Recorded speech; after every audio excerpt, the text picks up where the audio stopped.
Rain tapped softly against the tall glass windows of the Grandview Hotel as the city outside moved like a restless heartbeat.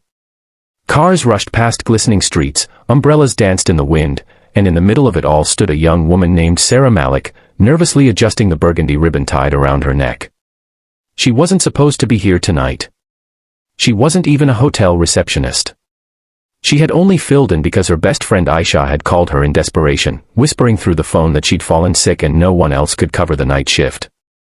Sara, who had been job hunting for months, decided to help out, not realizing that this one small favor would change the entire course of her life. She smoothed down her plain white blouse and tried to remember the instructions Aisha had given her. Smile at guests, check them in, keep calm, don't panic. It's just a quiet night, Aisha had said.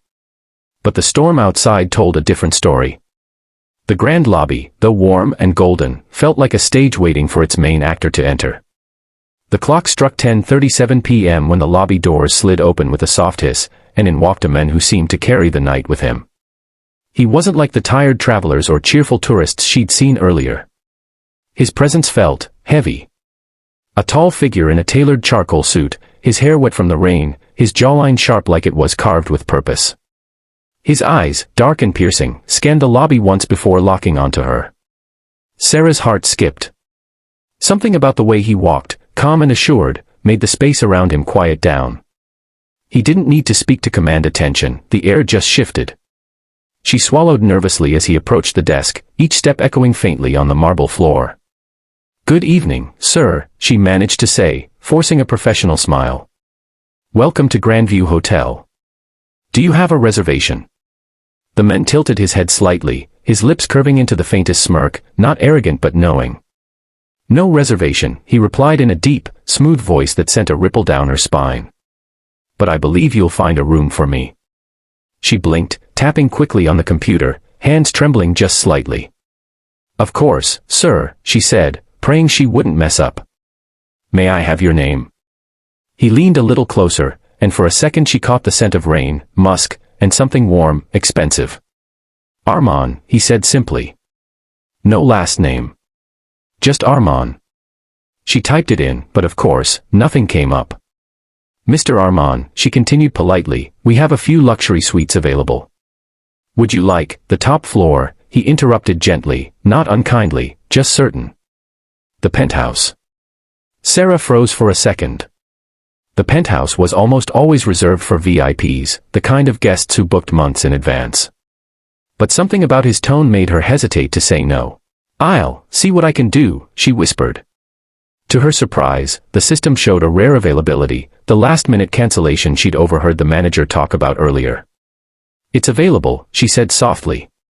He didn't look surprised. He simply nodded, pulled out a sleek black card that screamed limitless, and handed it over. "I'll take it." The transaction was smooth, like he'd done this 100 times. But what Sara couldn't ignore was the way his eyes didn't just look at her, they looked into her. "First night?" he asked suddenly, making her jolt. "How did you know?" she stammered.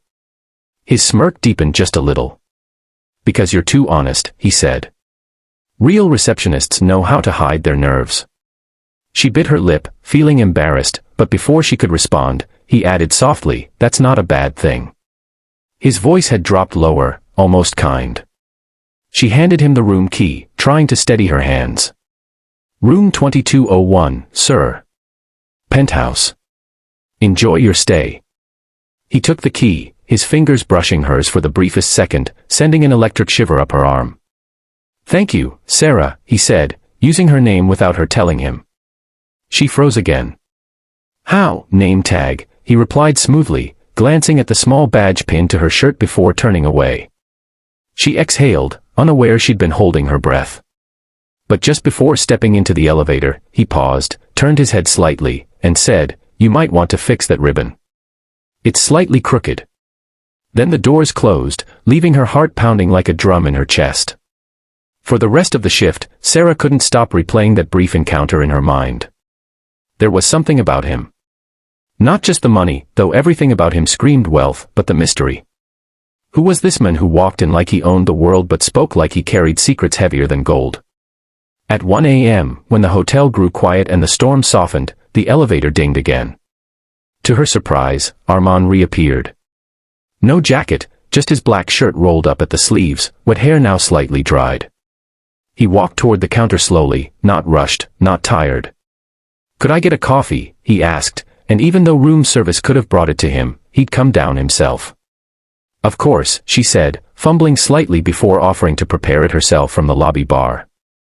As she handed him the steaming cup, he leaned against the counter casually, as if he wasn't a stranger anymore but someone who belonged there. "You're different," he said suddenly. "Most people look through me. You actually look at me." She laughed nervously. "Maybe I'm just not good at pretending." He studied her for a long moment before nodding. "That's a rare quality." A comfortable silence settled between them as the rain whispered against the glass. "So why are you here?" he asked eventually. She hesitated. No one had really asked her that lately. Not genuinely. "Because life didn't exactly go the way I planned," she admitted. "I lost my job 3 months ago. Rent's late." This was supposed to be a favor for a friend. Just one night. He didn't laugh. He didn't pity her. He just nodded like he understood something too well. "Sometimes," he said, "the nights we don't plan change everything." She looked up at him, confused but curious. "What about you?" she asked. "What brings you to a hotel in the middle of a storm?" His jaw clenched slightly, and for the first time, his confident aura cracked just a little. "Let's just say," he murmured, "I needed to disappear for a while." Before she could ask more, his phone buzzed. One glance at the screen made his expression harden. He stood straight again, placing the empty cup on the counter. "I'll see you again, Sara," he said quietly before walking away into the night of the elevator. She didn't know what that meant, but her heartbeat didn't calm down for hours after. The following morning, when her shift ended, she told herself it was just a random encounter. A rich stranger, one night, nothing more. But deep down, a voice whispered that it wasn't the end. Because sometimes, destiny doesn't knock gently. Sometimes, it walks through the lobby in the rain wearing a charcoal suit and leaves a girl wondering why her heart suddenly remembers a stranger's name. And if you're listening to this story right now, know this, just like Sara, your life can change in one unexpected night. Sometimes opportunity doesn't come with a warning, it comes with a storm. So keep believing in your own story, because your moment might be closer than you think.